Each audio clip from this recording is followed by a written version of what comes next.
સમાચાર સામે આવ્યા છે, જેમાં તાપીના છેવાડે ગેરકાયદે રેતી ખનન પર દરોડા પાડવામાં આવ્યા છે। આ મામલે કાર્યવાહી કરવામાં આવી છે, જેમાં રેતી ખનન થતું હતું ગેરકાયદે અને ત્યાં દરોડા પાડવામાં આવ્યા છે। તાપીના છેવાડે ગેરકાયદે રેતી ખનન પર દરોડા પાડવામાં આવ્યા। મોટા લીઝ ધારક દ્વારા થતી કરોડોની રેતી ચોરી ઝડપાઈ છે। અરવિંદ સોલંકી નામનો લીઝ ધારક રેતી ચોરી કરતો હતો।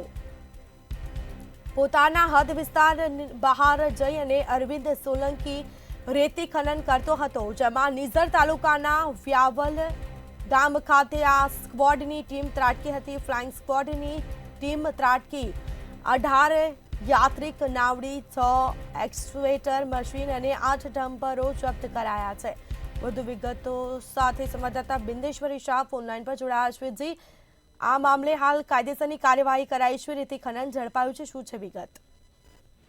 જે ચોક્કસથી જણાવી દઉં, તાપી જિલ્લો જે છે એ મોટા પ્રમાણમાં અહીંથી કાળી રેતી નીકળે છે। કાળી રેતીનો સૌથી મોટો કારોબાર એ તાપી જિલ્લામાંથી જ ચાલે છે। તાપી જિલ્લાના વ્યારા, સોનગઢ અને નિઝર ખાતેથી મોટા પ્રમાણમાં કાળી રેતી નીકળે છે અને આમાં હાલમાં એવું થયું છે કે જે કાળી રેતી કાઢવાના જે પરવાના આપવામાં આવ્યા હતા, જે લીઝ પાસ કરવામાં આવી હતી, એની આજુબાજુથી લોકો પોતાના હદ વિસ્તારની બહાર જઈને ગેરકાયદેસર રેતી ખનન મોટા પ્રમાણમાં કરતા હતા અને આપણા મીડિયા દ્વારા ને અન્ય લોકો દ્વારા પણ અગાઉ આ ઘણીવાર આ ન્યૂઝ પ્રકાશિત પણ કરવામાં આવ્યા હતા। ત્યારે ગત રોજ જે સુરતમાં દિનેશભાઈ પવાયા સાહેબજી છે, એમની જે ટીમ છે, રોયલ્ટી ઇન્સ્પેક્ટર હિતેશ પટેલ અને વિજય વસાવા સહિતના જે સ્ટાફ છે, એ લોકોએ અહીં વ્યાવલ ખાતે નિઝરના એક ગામ છે વ્યાવલ, ત્યાં રેડ પાડી હતી અને રેડ દરમિયાન અરવિંદભાઈ વલ્લભભાઈ સોલંકી નામના જે લીઝ ધારક હતા, તેઓ દ્વારા ખૂબ જ મોટા પ્રમાણમાં ગેરકાયદેસર રેતી ખનન કરતા હોવાના પુરાવાઓ સાથે એમની ઝડપી પાડવામાં આવ્યા હતા।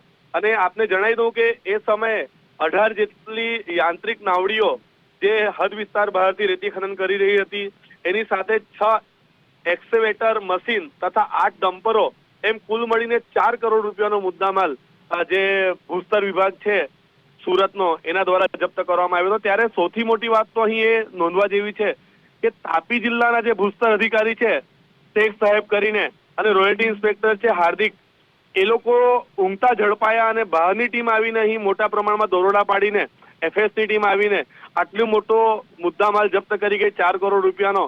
ત્યારે ક્યાંક ને ક્યાંક તાપી જિલ્લા ભૂસ્તર વિભાગની કામગીરી શંકાના દાયરામાં આવી છે અને આના કારણે ત્યાં આજુબાજુમાં બીજા લોકો પણ છે કે જેઓ આ રીતે ગેરકાયદેસર રેતી ખનન કરે છે, એમના પર કાર્યવાહી કેમ નહીં થઈ તેવા પણ સવાલો અહીં ઉભા થઈ રહ્યા છે। ત્યારે આવનાર દિવસોમાં અહીં જે રેતી ખનનને લઈને મોટી ઉથલ પાથલ થવાની સંભાવનાઓ વર્તાઈ રહી છે। જી બિલકુલ, તમામ જાણકારી આપવા બદલ આપનો આભાર।